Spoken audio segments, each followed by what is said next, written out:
Bros, I just watched that Dungeons and Dragons movie. Gave me a little nostalgia. I actually played a campaign way back in the day. You know, I started with a fish god priest. I forget the name of the deity this dude worshipped, but he got a hold of a possessed mace. Killed himself with a critical failure. And guess what? That was embarrassing, dude. I was a newer player back then, didn't realize that could even happen. Anyways, man, I moved on to a one-armed fighter from a Spanish analog country. He wore a mask because he was so scarred up, just like Nicky G, brother. He was possessed by a chaotic spirit, and that made him a bit of a wild card. Dungeons and Dragons anyways, it's a lot of fun, alright? Alright dude, let's take a look at some of the background and background characters from Baldur's Gate.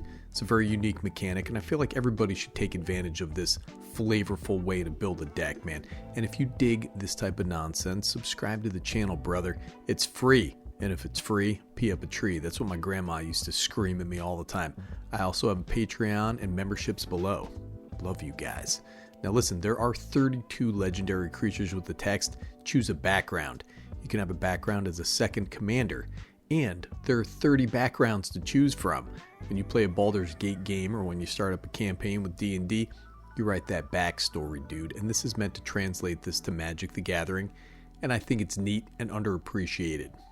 So I'm not going to go over all of these because that's a really long video, man. But I am going to highlight 5 or so that speak to me. My inner brewer, my inner English country rube, my inner Chris Pine out there. This doesn't mean that these are the best. Doesn't mean that they're the most powerful, but god damn it, they're interesting. You guys don't come here for me to tell you that Smothering Tithe and Rhystic Study are good cards, right? You come here for the hidden gems.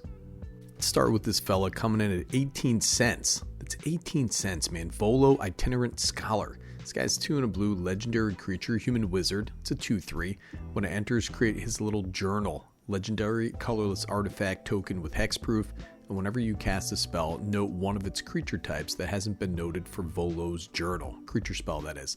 Has 2 and tap, draw a card for each creature type noted for target permanent you control, named Volo's journal. Choose a background. So realistically, this is going to get you 3 counters on it pretty quick, the journal, and then you pay 2, draw 3 cards, man. It's not bad. It's a decent little value engine. But you know what? This is a hidden dragon deck. Let's get it on with the Acolyte of Bahamut. So this is 1 and a green, legendary enchantment background. Commander creatures you own have the first dragon spell you cast each turn costs 2 less to cast. So with this set in particular has dragon wizards, you got dragon bards, you got dragon artificers, elder dragons. It's one of my creature types too, dude, elder. Dragon druids, you got dragon spirits. Get yourself some mana dorks, creatures that can tap for mana, and you're going to be in good shape. Easy to build, understated. It's easy to understand. You've got ramp and draw in the command zone. Seems like a bracket 2 deck, man. A bracket 2 deck that's going to beat your friends right in the face. I actually had a bracket fall on my head yesterday, dude. Take that bracket, smash your friend with it, dude. Speaking of dragons, here's a shaman. Next up we have Levon, cultist of Tiamat. 2 and a red, legendary creature, dragon shaman. It's a 1/3. Whenever you cast a non-creature spell, target creature gets +X/+O until end of turn, where X is that spell's mana value. As choose a background. Oh man, there are so many instant and sorcery payoffs out there, you gotta go with a blue background. I would slot in a couple impactful flyers with this, maybe damage triggers or spell slinger payoffs like Haughty Djinn or Balmor, the battle mage out there. Those guys look like they belong in D&D for sure. So what's the background here? The Sword Coast Sailor. 1 in a blue, legendary enchantment background. Commander creatures you own have whenever this creature attacks a player, if no opponent has more life than that player, this creature can't be blocked this turn. With that out there, as long as you're attacking the life leader among your opponents, you're slapping in for free damage. Damage that can be multiplied by non-creature spells. Storm off, Voltron out, dude. Looks like a really fun deck. And next up we have Shadowheart, Dark Justiciar. 3 and a black, legendary creature, human elf cleric. It's a 3/4. Has 1 and a black, tap it. Sacrifice another creature, draw X cards, where X is that creature's power. Choose a background. Now, I do know that there is approximately 75% of this audience that made Shadowheart run around camp in her skivvies in Baldur's Gate 3. And I want you to know that you're a weirdo, dude. But also, probably in pretty good company.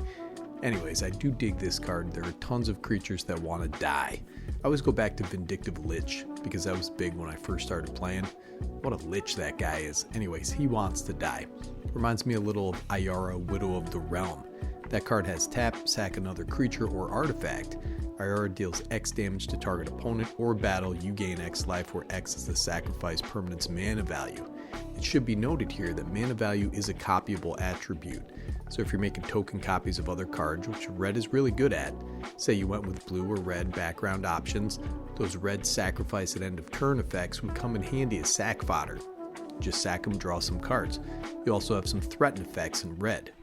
Grab an opponent's creature, fill up your hand, sack it. Wouldn't be bad with Passionate Archaeologist, although this one is the priciest out of all the backgrounds, but it's very good. And that reads as follows. It's 1 in a red, legendary enchantment background. Commander creatures you own have, whenever you cast a spell from exile, this creature deals damage equal to that spell's mana value to target opponent. Add a bunch of impulse draw, cast from exile effects, which is a popular archetype and well supported, and Shadowheart turns into a damn heartbreaker. Now put on some clothes, you savage. Moving on to Jaheira, Friend of the Forest, 2 in a green, legendary creature, human elf druid. It's a 2/3. Tokens you control have tap, add green. Fantastic. Choose a background. Is that Jaheira or is that Shakira, brother? The hips don't lie. You know, they never lied. I've been on this earth a whole 40 some odd years, man, and the hips have never lied once. I do love tokens, man, and Selesnya's been doing this since Rista Redeem bursted onto the scene. You have tons of ways to make, create, populate tokens in these colors, and oddly enough, you have a white background that plays right into that. Inspiring Leader, 2 in a white, legendary enchantment background. Commander creatures you own have creature tokens you control get +2/+2. This is neat, man. Power out bigger tokens and spells with your commander and her token ramp, then pump them up with that sweet background. I do have a Karametra deck with a landfall, token sub-theme, Scoot Swarm, Avenger Zendikar, Felidar Retreat, making lots of little guys. Jaheira is great in the 99 of those types of decks as well. It should also be noted that Jaheira doesn't care what kind of tokens you have. You know, if you stick this in a treasure deck, something like that, clue deck, I mean, those things are going to be tapping for green. Just as a little aside for you there. Alright, last but not least here, my personal romance option, 100 out of 100 times. No whining, just warfare. Lae'zel, Vlaakith's Champion, 2 in a white, legendary creature Gith Warrior. It's a 3/3. If you would put 1 or more counters on a creature or planeswalker you control or on yourself, put that many +1 of each kind of those kind of counters on that permanent or player instead has choose a background. Listen, man, this is counters, buddy. The hidden sauce here is that planeswalker synergy. You can get some pretty dope synergy right there. You're getting free loyalty counters, man. That's free real estate. You're also getting free experience counters. Not that that ever comes into play, or if you want to infect yourself somehow, I don't know. You are getting free shield counters, stuff like that on your creatures. At its heart, though, this is a +1/+1 counters deck, and a decent one of that with a little background called Master Chef. 2 in a green, legendary enchantment background. Commander creatures you own have this creature enters with an additional +1/+1 counter on it, and other creatures you control enter with an additional +1/+1 counter on them. No, dude, that's not Master Chief. That's Halo, brother. This card is awesome.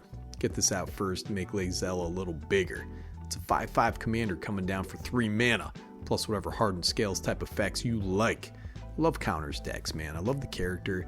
I like to imagine my gift girlfriend making me stew as a master chef. It has the potential to be pretty diesel too. Anyways, man, that's some backgrounds for you on a nice Tuesday morning. If you're a newer player, maybe check these out.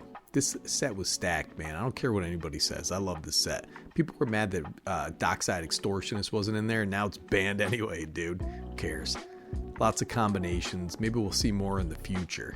And lots of fun, you know? You don't have to build every deck to be a level 9, a bracket 9 deck, dude.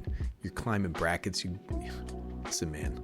You're going to end up in the Tower of Babel of brackets out there. Just build, you know, let's stay down here, bracket 2s, all right, buddy? Love you guys. Be good to your mothers. All right? That's an order. Nikki G, Better Commander, signing off.